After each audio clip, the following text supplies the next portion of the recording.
Welcome to Mindful School Marketing, your go-to podcast for personal and professional growth. We're school marketers, business owners, and moms passionate about connecting other school professionals with tools and strategies for success. We love solving problems, exploring new ideas, and thinking outside the box. Let's transform your school and life starting right now. This episode is brought to you by Enquiry Tracker. Easily manage all your inquiries, tours, open houses, and applications with a system designed by K-12 education, marketing, and admissions professionals. Welcome to Mindful School Marketing. I'm Aubrey Bursch.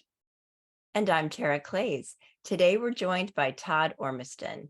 Todd's 32-year career in education includes teaching, dorm parenting, and coaching, as well as work in admissions, financial aid, and independent school marketing. He's passionate about experiential learning, diversity and inclusion, and the power of community in shaping the lives of children. This, combined with his love of the outdoors and belief in the essential benefits of outdoor education and recreation, is why he was drawn to the approach and setting of North Country School in Lake Placid, New York. Welcome, Todd. Thanks, Tara and Aubrey. I'm really happy to be here and explore the ideas of experiential education and the power of the message of it.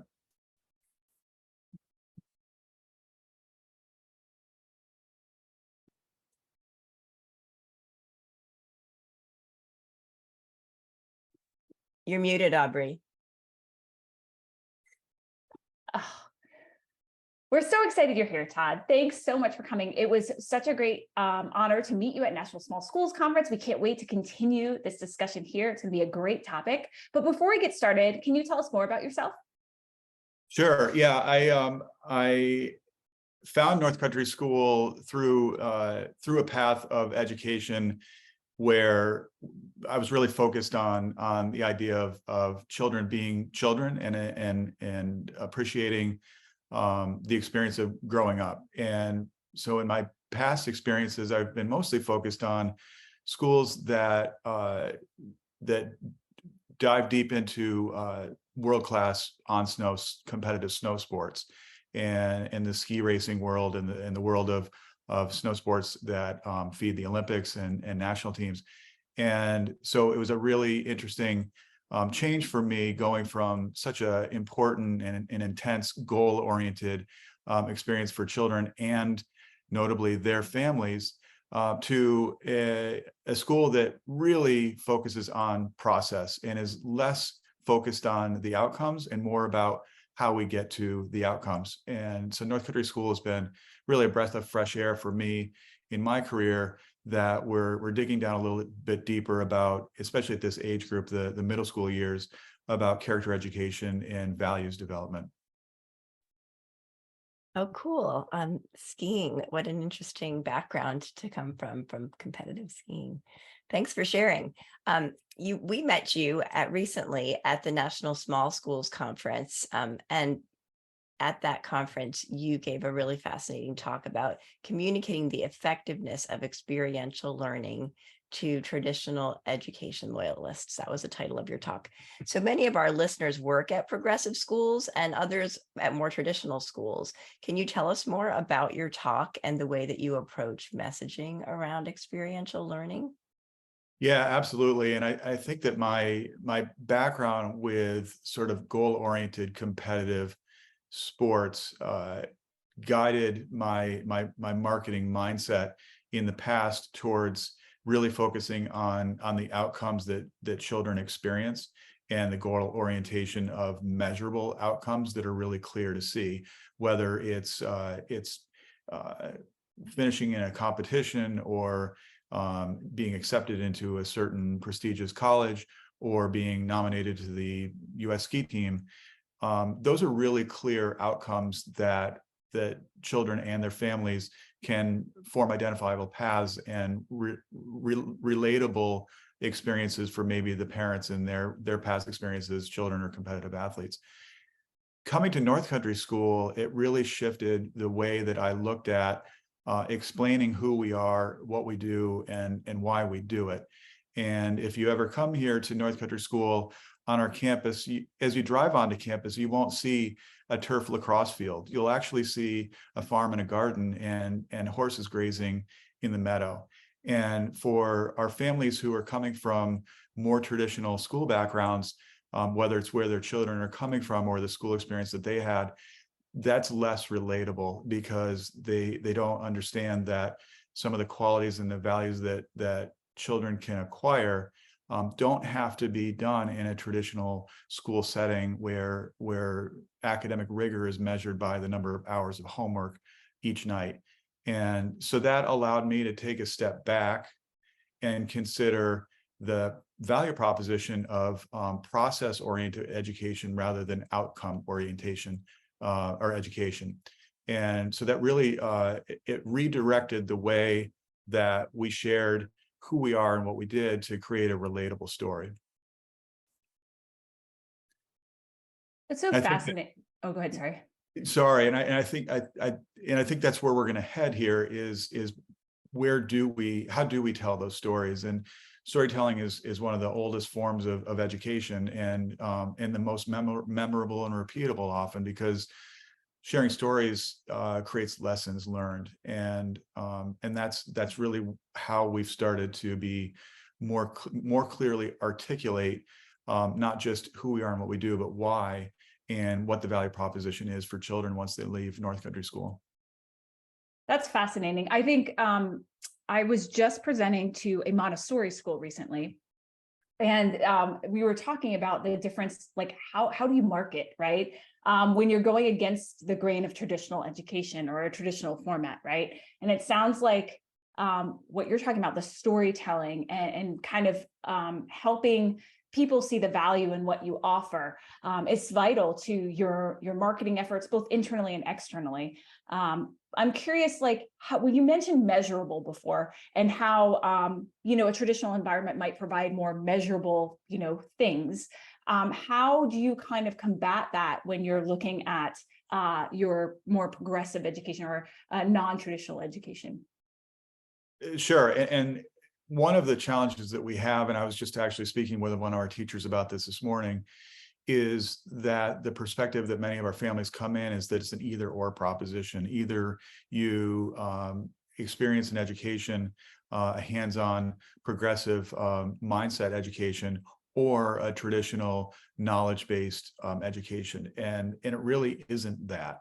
It's that we utilize this approach to learn the hard skills, to make sure that the children, we're in middle school, so we want to make sure that children are prepared to be fully integrated into their next school academically. And we're really focused on not what they learn, but how they're learning it, and then how they're recognizing themselves as part of a community. And so the value proposition isn't just one or the other. We're certainly teaching them and they're learning in the traditional disciplines, but our approach is a little more humanistic.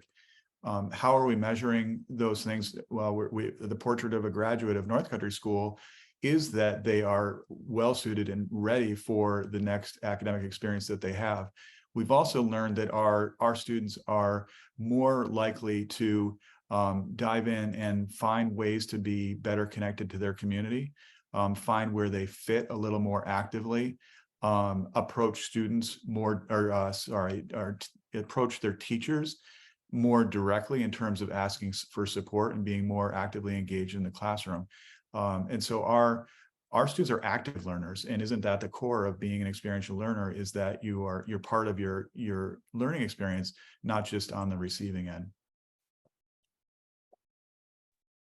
It's something that we hear more and more about as the gap has widened because of online learning and wanting a more personalized approach. And I think the background that you're providing is really helpful to understanding what progressive schools can offer, and the storytelling that you mentioned.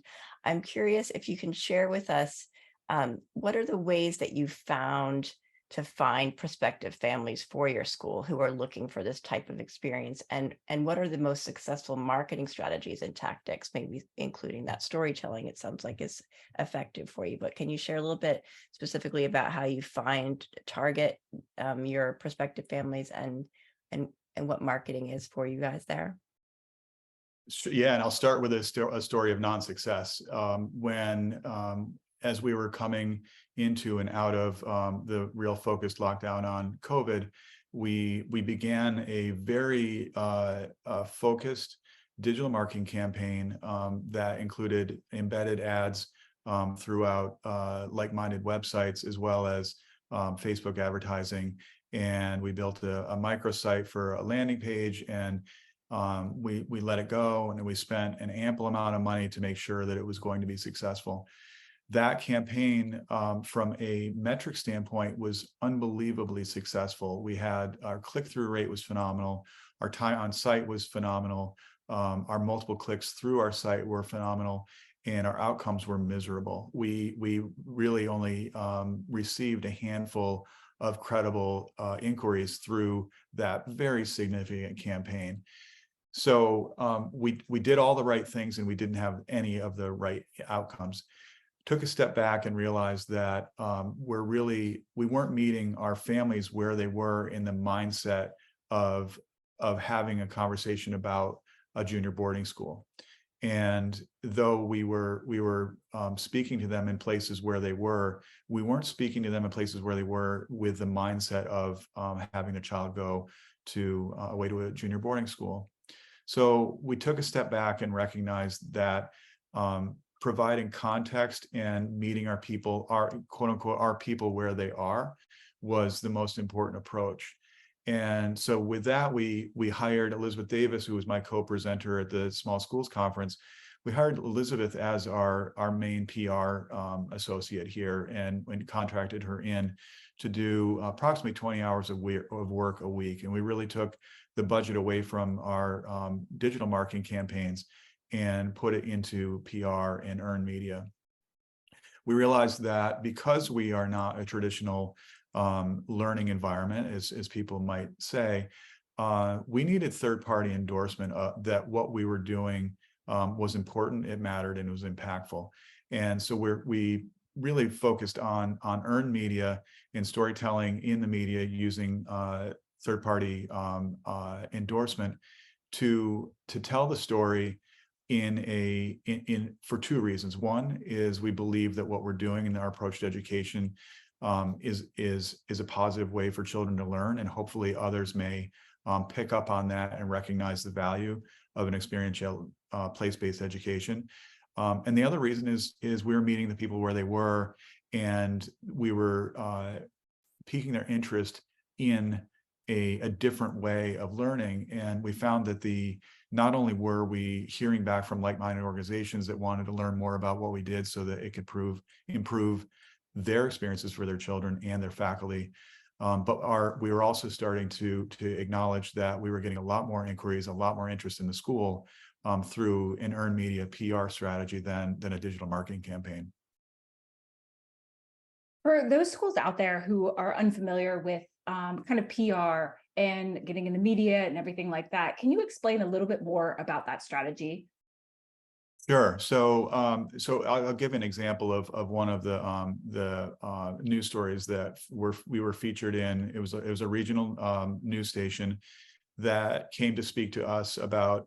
We have a sugar bush here, and we boil our own sap to make maple syrup here on campus with the children. One of the aspects of making maple syrup is going out to collect the sap buckets. And so they came to do a story in the spring, a feel-good story about children working and learning, and then seeing an outcome of their work. And the really cool interview that took a turn that we didn't see coming, and it was a boy named Andrew. And Andrew was asked about the experience of syruping. And Andrew told the story, to explain to the reporter in infinite detail about how he and two other students created a system, a team, where each of them I had an identified role and responsibility, and they created job titles for each other. And one was the sentry, and the sentry would go out to each of the sap buckets at different trees and see if there was enough sap in the bucket for the bucket to come back. And then there was another boy who was logistics on the sap collection area, and then Andrew was sort of coordinating it. So these three boys on their own did so many cool things in terms of collaboration and goal setting and logistics and communication and the value of hard work in the end.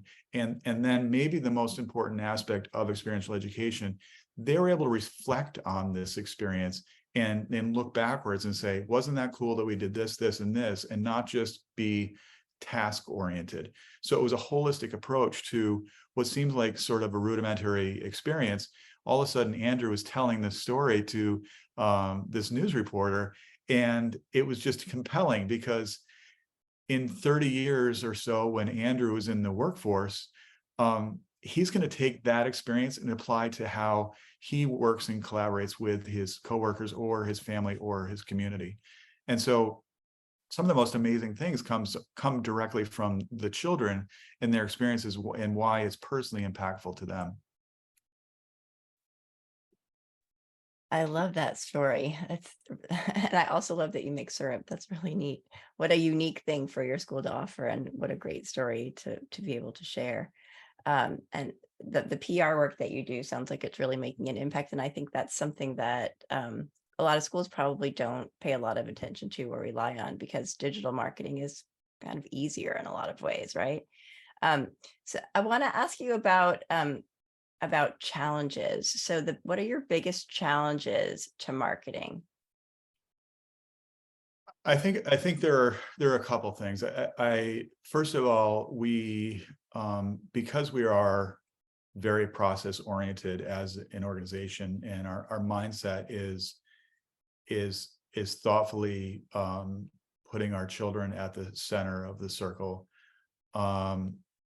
Sometimes we have a hard time picking our heads up and acknowledging what we're doing and why it matters in the big picture. And that's a role that I take on, is to make sure that I'm the biggest cheerleader of all of the unbelievably cool things that are happening in our classrooms.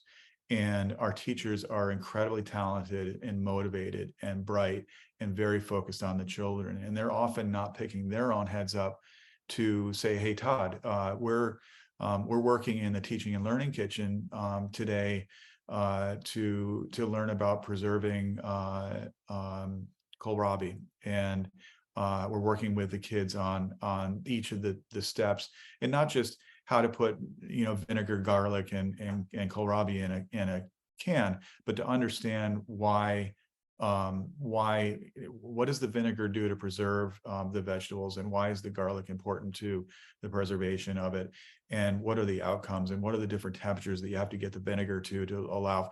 In all of these steps in the process, they take it for granted sometimes. So I think most schools will realize that the magic that occurs inside of classrooms is sometimes only seen by those inside the classroom. So one of our challenges is really picking our heads up, being bold and proud of the impactful experiences that not only our children are having, but boy, it takes an enormous amount of energy and talent to be constantly on as a teacher. And so that's probably one of our biggest challenges is really opening up the classroom doors so that we can tell these stories.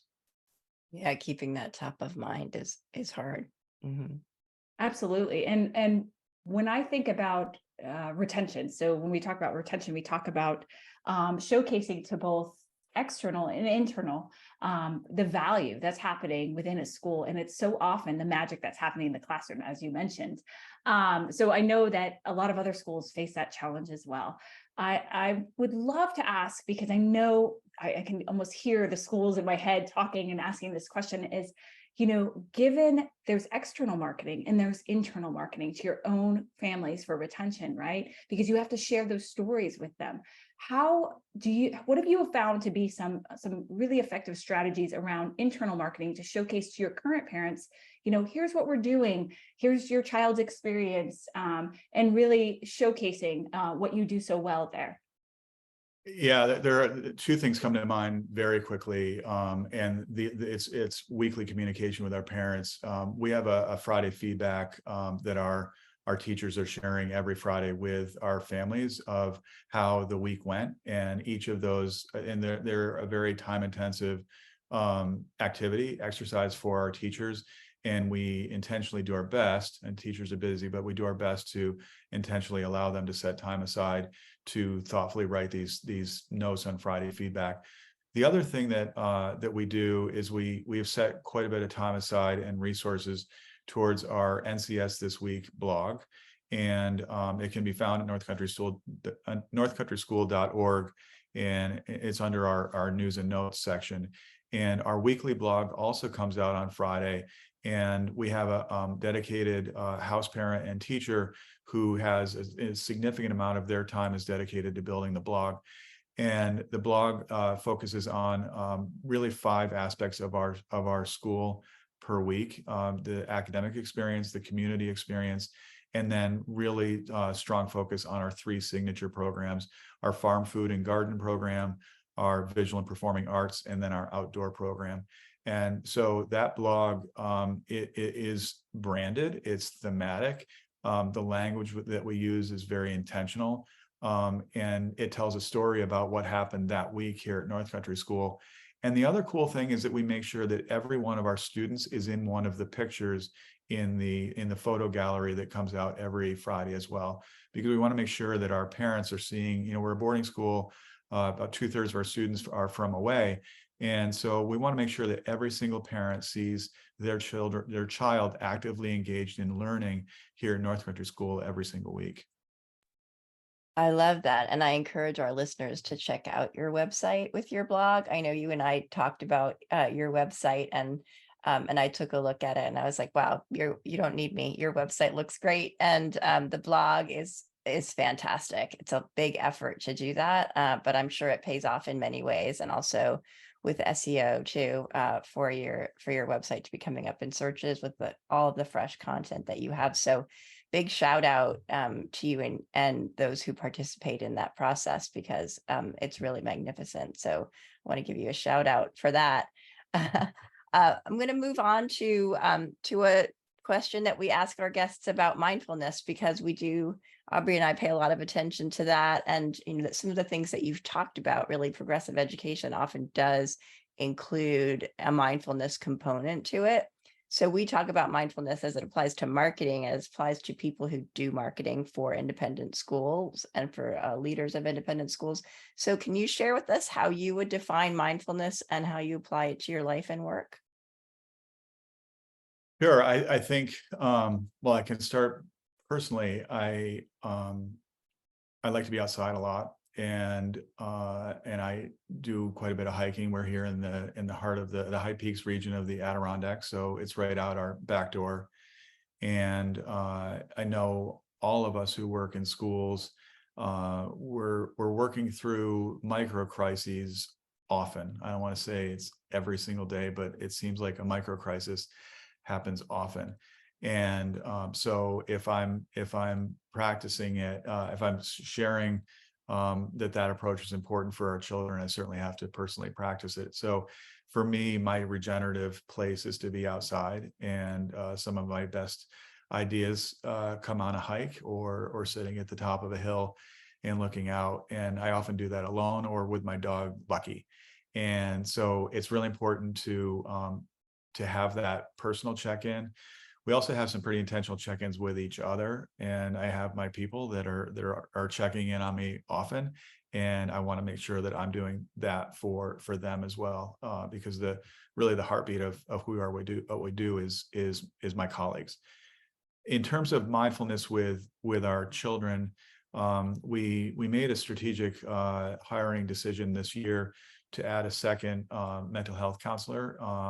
Abby Swint is a new mental health counselor at North Country School this year, and she comes from a wilderness therapy background. We're not a therapeutic school, but the qualities of a wilderness therapy experience are wholly applicable, especially in this age category, where we're thoughtful about who we are and where we are in the world. I mentioned earlier that we have 3 signature programs: the arts, the farm, food, and garden, and the outdoors. All 3 of them provide space for not only mindfulness, but thoughtful empathy and giving to others. We have a barn chores program. Children are doing barn chores every day on our farm. And one of the intentional aspects of barn chores is that they do it before breakfast and they do it before dinner.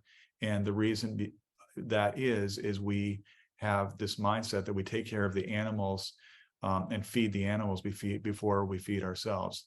And these animals on our farm provide everything from horseback riding to the food that we eat, and the circle of life that we take great thought in and acknowledge. Includes not only our animals, but our vegetables that we cultivate, the seasons that we live through here. We certainly live through a pretty dark and chilly winter here in the Adirondacks, but life cycles are really important to us. And if you look at the idea and the mindset of, remember when you were 12, you were looking for probably something that made sense in the world because it's a really challenging time of your life. And for us to be able to provide some sentiment of cycles and normality of life, and then also be able to attach it to your own growth, we think it's really important, and we take time to acknowledge that. There's a wonderful blog post from last spring of our children reading to the sheep. We have lambing happens in February, and in March, our children were reading to the ewes and the lambs. Taking time, and certainly, how much more place-based does that get, because they're reading aloud to sheep and lambs. It's amazing. Wow. Well, I yeah. mean, that's amazing. By the way, can I come visit your school? I'm just, Absolutely. maybe during lambing season too, I'd be happy to read. I'll just put a plug in. If you can't be here during lamb season, we have Lamb Cam, which is a live feed into where the lambs are born. And our 9th grade biology class is learning again all about the circles of life, and they learn all about lambing. And each of the 9th graders in a group spend nights sleeping in the barn, because the ewes don't have their lambs only during the day. And we had 3 students had that special experience this spring at 2 o'clock in the morning, being part of the lambing process. And there were a lot of other 9th graders that were really upset that they weren't there for that at 2 o'clock in the morning. It was pretty special. That is special. That's not typically what 9th graders are doing at 2 in the morning.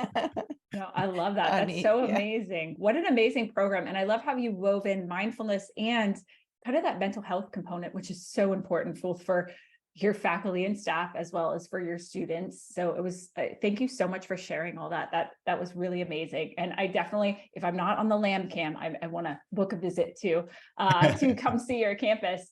So we're going to transition because we have some questions that we ask all our guests. So I'm going to kick us off. Are you ready for our rapid fire questions? Absolutely. Let's go. Oh, good. Okay. So the first one's a really fun one. So if you could put one book as mandatory reading in the high school curriculum, what would it be? Oh, boy, rapid fire. I just had my faculty opening a school meeting, and I talk a lot about the book Good to Great. And I love it by Jim Collins. I love the book because it's translatable to everyday life, but also organizations. And so Good to Great would probably be it.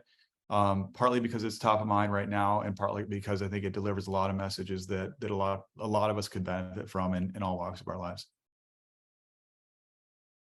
Excellent. Yeah, that's a good one. What is one app you could not live without? I'd say the weather app. I'm a weather geek, and it not only it affects what I do and when I do it, but maybe my mood and what I look forward to. I'm also a huge full moon person, and today, August 31st, is the second full moon of August, so it's a blue moon, and you'll see me outside hiking tonight because I love hiking at night. I was wondering, see, I should have consulted you or my weather app. I was walking early this morning and it was dark and I'm like, wow, that moon is really cool. So now I know why it was starting to look cool. That's so fun. Now, what book are you reading right now? What book am I? I'm not reading a book at the moment. And if we want to be full disclosure on mindfulness and mindful restoration, I'm a huge fantasy football geek, and the football season is about to start, and we just finished some drafts, and so I've been doing a lot of podcasts listening to fantasy football, and that's my guilty pleasure and escape from the work that I'm doing here. That's great. I love it. I love it. You've got a good mixture of things going on, Todd. Our last question is, what is one great piece of advice that you'd like to leave with us?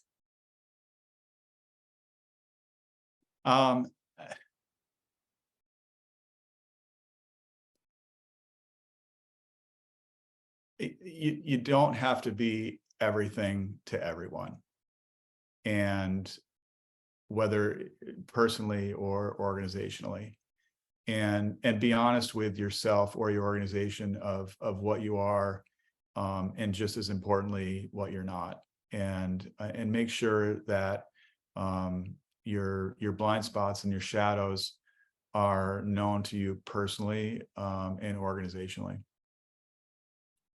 That was a great piece of advice. Todd, this has been amazing. I mean, I've really enjoyed this conversation, so much so that I really just want to come visit your school and learn more about what you do. But where can people find you? Where can they find your school and yourself? Yeah. So first of all, I will say that we really enjoy showing off here and sharing who we are and what we do. So to any of the listeners, there is a warm welcome to come visit us on campus, and you can check out the barn, but also check out all the amazing things that we do in our classrooms. We're in Lake Placid, New York, which is the Olympic Village. They hosted the 1932 and 1980 Winter Olympics. And it's also the high peaks region of the Adirondacks. And so it's a mountainous region. We're about 2 hours south of Montreal, 5 hours north of New York City. And you can find us on our website at northcountryschool.org. Excellent. Thank you so much for joining us. I hope that you have a great school year ahead. Awesome. Thanks for allowing me to share. I appreciate it. Thanks. Bye. Bye. Bye-bye. Inquiry Tracker is the all-in-one CRM solution used by over 250 schools. Easily manage all your inquiries, tours, and open houses. Key instant analytics help you manage and grow a robust pipeline. So end spreadsheets forever. The smart online application system with powerful document upload is a game changer. No school is too small or too big, and their Fast Start program will get you up and running in no time. Best of all, the system is designed by K-12 education marketing and admissions professionals. Check out Inquiry Tracker at inquirytracker.net. That's inquiry with an E, tracker.net. Thanks for joining us on the Mindful School Marketing Podcast. We'd love it if you pop into iTunes and leave a review, 5-star preferred. Let us know how you like the show. It helps us improve what we're doing and helps others find us too.